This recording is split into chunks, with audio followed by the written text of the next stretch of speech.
नमस्कार, स्वागत है आप सभी का। इंडिया न्यूज देख रहे हैं आप। मैं हूं आपके साथ पराग गुप्ता। एक नजर सुपरफास्ट खबरों पर। चौथे चरण के लिए कल होंगे मतदान। अवध क्षेत्र के 9 जिलों के 59 सीटों पर चुनाव। आज मतदान के लिए पोलिंग पार्टी हो रही रवाना। सीएम योगी ने अयोध्या में की जनसभा। पार्टी प्रत्याशी के पक्ष में मांगे वोट। कहा 500 साल का सपना पूरा हुआ। बीजेपी ने जो कहा करके दिखाया। सीएम योगी ने कहा यूपी में अब दंगे नहीं होते। दंगा किया तो 7 पीढ़ियां भरेंगी। यूपी में अब पलायन नहीं होता। पहले बेटियां सुरक्षित नहीं थीं।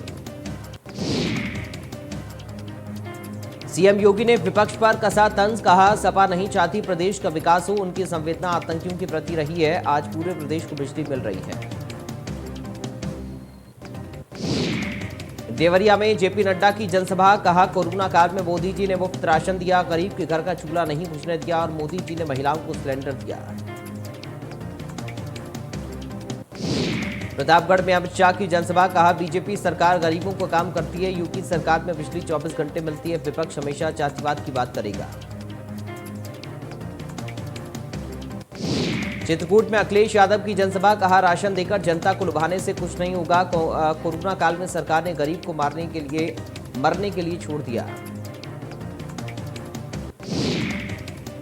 प्रयागराज में बोले अखिलेश यादव पहले दूसरे चरण में एसपी गठबंधन आ गया है। चौथे चरण में गठबंधन को बहुमत मिल जाएगा। 7वें चरण में गठबंधन की ऐतिहासिक जीत होगी। सरकार बनने पर अर्थव्यवस्था ठीक करेंगे।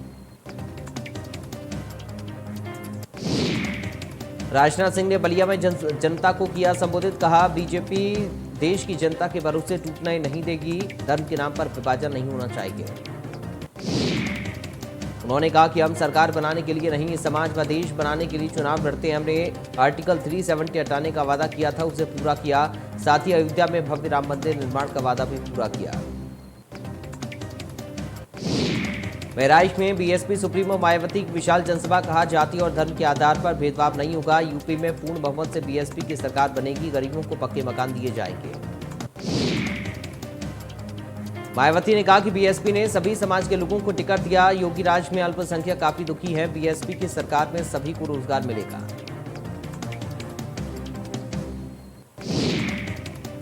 मायावती ने विपक्ष पर कसा तंज। कहा सपा सरकार में हमेशा तनाव की स्थिति रही। कांग्रेस ने हमेशा दलितों की उपेक्षा की। सपा और बीजेपी सरकारों का कार्यकाल एक जैसा। उत्तराखंड के चंपावत में बड़ा हादसे में 14 बारातियों की मौके पर मौत। 2 लोग घायल। पुलिस और रेस्क्यू टीम मौके पर पहुंची। टनकपुर चंपावत हाईवे पर मैक्स कार में पलटी। वाहन में 16 लोग सवार थे। 2 की हालत गंभीर। शादी में शामिल होकर लौट रहे थे सभी बाराती। चंपावत हादसे पर प्रधानमंत्री नरेंद्र मोदी ने किया ट्वीट। उत्तराखंड के चंपावत में हुई दुर्घटना हृदय विदारक। इसमें जिन लोगों की मृत्यु हुई उनके परिजनों के प्रति अपनी शोक संवेदना व्यक्त करता हूं। ग्रेटर नोएडा में सुपरटेक ट्विन टावर पर चलने लगा हथौड़ा। एडिफिस एजेंसी के 200 मजदूरों के साथ कार्रवाई शुरू। मुरादाबाद में चुनावी रंजिश को लेकर 2 पक्षों में मारपीट पथराव। 13 साल की युवती के सिर में ईंट लगने से हुई घायल। दोनों पक्षों ने एक दूसरे पर चुनाव को लेकर लगाए गंभीर आरोप। बरेली में तारपीन तेल की फैक्ट्री में लगी आग। आग लगने से लाखों का तारपीन का तेल जल गया। सूचना पर बहेड़ी, मीरगंज और उत्तराखंड से फायर ब्रिगेड की गाड़ियां आग बुझाने पहुंची। कड़ी मशक्कत के बाद फायर ब्रिगेड गाड़ियों ने आग पर काबू पाया। इस दौरान कई लोगों के झुलसने की सूचना। फैक्ट्री से तारपीन का तेल बनाया जाता था। आगरा में हौजरी की दुकान में लगी भीषण आग। लाखों का सामान जलकर हुआ खाक।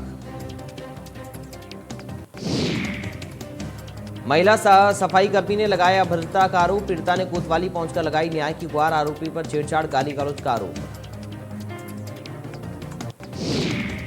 उन्नाव में सपा कार्यकर्ताओं की दिखी दबंगई। रात के अंधेरे में बीजेपी प्रत्याशी के साथ की मारपीट। बीजेपी प्रत्याशियों को सपा कार्यकर्ताओं ने दौड़ाया। फिरोजाबाद में बैंककर्मी की गोली मारकर हत्या। पुलिस ने शव को पोस्टमार्टम के लिए भेजा। परिजनों ने हत्या की आशंका कुछ लोगों पर जताई।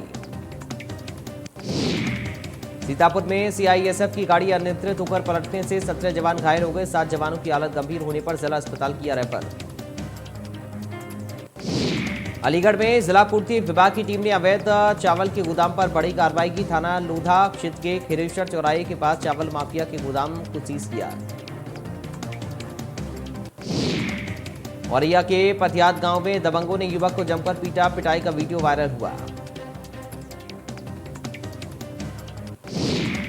उत्तर भारत के कई राज्यों में ट्रेंच विधि से गन्ने की बुआई किसानों के लिए काफी लोकप्रिय हुई है। इस विधि के प्रयोग से उत्तर प्रदेश के मुरादाबाद के बिलारी थाना क्षेत्र के गांव थामला के रहने वाले किसानों को दुगना फायदा हुआ, पैदावार भी डबल हुई। देहरादून में बीजेपी नेता भितरघात के लगा रहे आरोप, बीजेपी संगठन दे चुका है जांच के आदेश, बावजूद भितरघात मामला नहीं थम रहा। बीजेपी के पूर्व प्रदेश अध्यक्ष और कैबिनेट मंत्री बिशन सिंह जुफाल ने दिया बड़ा बयान, कहा भितरघात हुआ या नहीं हुआ ये नतीजे आने के बाद जब जांच कमेटी जांच करेगी तभी स्थिति स्पष्ट हो पाएगी। मसूरी में टेहरी बाईपास लक्ष्मणपुर के पास एक कार अनियंत्रित होकर गहरी खाई में जा गिरी, जिसमें सवार 2 व्यक्ति गंभीर रूप से घायल हो गए। देर रात नशे की हालत में कार चला रहे थे युवक लक्ष्मणपुरी के पास कार अनियंत्रित होकर खाई में जा गिरी। घटना की सूचना मिलते ही मसूरी पुलिस मौके पर पहुंची, घटना की जांच में जुट गई। दुगड्डा गुमखाल के बीच में एक कार दुर्घटनाग्रस्त होकर गहरी खाई में जा गिरी। दुर्घटना में 3 लोगों की मौके पर मौत हो गई, जबकि 2 लोग गंभीर घायल। सितारगंज में सरकारी अनाज की कालाबाजारी, ग्रामीणों ने कालाबाजारी करते व्यक्ति को पकड़ा। सरकारी अनाज सस्ते दाम में खरीद कर ले जा रहा था व्यक्ति, पुलिस ने 2 कुंटल सरकारी अनाज को किया जब्त। खाद्य सुरक्षा विभाग ने मिठाई के कारखाने पर की छापेमारी, 1 दर्जन से ज्यादा दूषित छेना रसगुल्ला मौके पर किया नष्ट। जयपुर में पुलिस की संयुक्त टीम ने अवैध शराब कारोबारियों के खिलाफ की छापेमारी, भारी मात्रा में अवैध रूप से भरे भट्टियों को तोड़कर किया नष्ट। रुद्रपुर में कांग्रेस प्रत्याशी को ईवीएम से छेड़छाड़ का सता रहा डर, स्ट्रांग रूम के बाहर कांग्रेस कार्यकर्ता तैनात, कई शिफ्ट में दिन रात दे रहे पहरा। उधम सिंह खाद्य विभाग ने चलाया 6 दिवसीय छापेमारी अभियान, जिले भर से खाद्य पदार्थों की सैंपल जांच के लिए भेजे। लैब सैंपल खराब पाए जाने पर प्रतिष्ठानों के खिलाफ होगी कार्रवाई। पौड़ी गढ़वाल के नुमाकोट बौन मार्ग पर गहरी खाई में गिरा ट्रक, हादसे में ट्रक चालक गंभीर घायल। भारत बायोटेक की बनाई गई कोवैक्सीन को लेकर अच्छी खबर, अमेरिका की फार्मा कंपनी ऑक्यूजेन कोवैक्सीन के व्यावसायिक उत्पादन की तैयारी कर रही है। भारत में पिछले 24 घंटे में कोरोना के 13,405 नए मामले आए सामने, 34,226 लोगों की रिकवरी हुई, 235 लोगों की कोरोना से मौत हुई।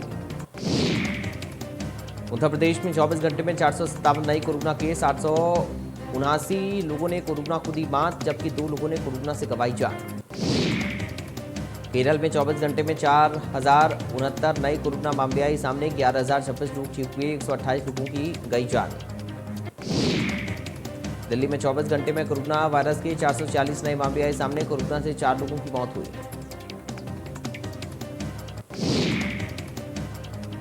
महाराष्ट्र में 24 घंटे में कोरोना के 806 नए केस मिले, 2,696 लोग ठीक हुए, 4 लोगों की मौत हो गई। मध्य प्रदेश में 24 घंटे में कोरोना के 847 नए केस मिले, कोरोना से ठीक होने वालों की संख्या 1475, इस दौरान 2 लोगों ने गंवाई जान। पंजाब में 24 घंटे में कोरोना के 101 नए केस मिले, 11 लोगों की कोरोना की वजह से जान चली गई। गुजरात में 24 घंटे में कोरोना वायरस के 347 नए मामले आए सामने, 6 लोगों की कोरोना से मौत हुई। राजस्थान में 24 घंटे में कोरोना वायरस के 563 नए मामले आए सामने, 7 लोगों की मौत हुई। हरियाणा में कम हुई कोरोना की रफ्तार, एक दिन में 480 नए मामले, 6 मरीजों ने तोड़ा दम। उत्तराखंड में 24 घंटे में कोरोना के 103 नए मामले आए सामने, कोरोना से मरने वालों की संख्या हुई 3। छत्तीसगढ़ में कोरोना के 264 नए केस, बीते 24 घंटे में 780 मरीज स्वस्थ हुए, 1 मरीज ने कोरोना की वजह से तोड़ा दम। भारतीय रिजर्व बैंक ने 3 सहकारी बैंकों, तमिलनाडु के 2, जम्मू कश्मीर के 1 पर जुर्माना लगाया। आरबीआई ने कहा कि उसने 3 सहकारी बैंकों पर कुल 5 लाख रुपए का जुर्माना लगाया। एक बार फिर से साइरस मिस्ट्री और टाटा रतन के बीच का विवाद सुप्रीम कोर्ट में। सुप्रीम कोर्ट ने साइरस इन्वेस्टमेंट्स लिमिटेड की तरफ से दायर समीक्षा याचिका पर खुली अदालत में सुनवाई के लिए तैयार हो गया। इस मामले में सुनवाई 9 मार्च को होगी।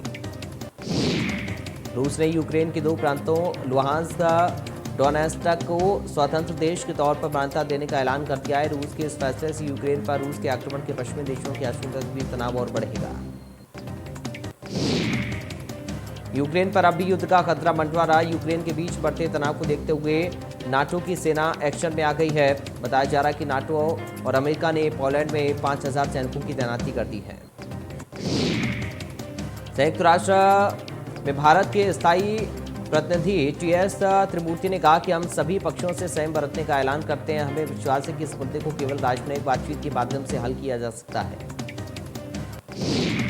यूक्रेन के ताज़ा संकट पर भारत ने अपना स्टैंड दोहराते हुए कहा कि दोनों पक्षों को मिलकर कूटनीतिक तरीके से समाधान निकालना चाहिए। भारत ने यूएनएससी में जोर देकर कहा कि युद्ध की आशंका के बीच यूक्रेन में छात्रों और समेत 20,000 से अधिक भारतीय नागरिकों की सुरक्षा सर्वोच्च प्राथमिकता है।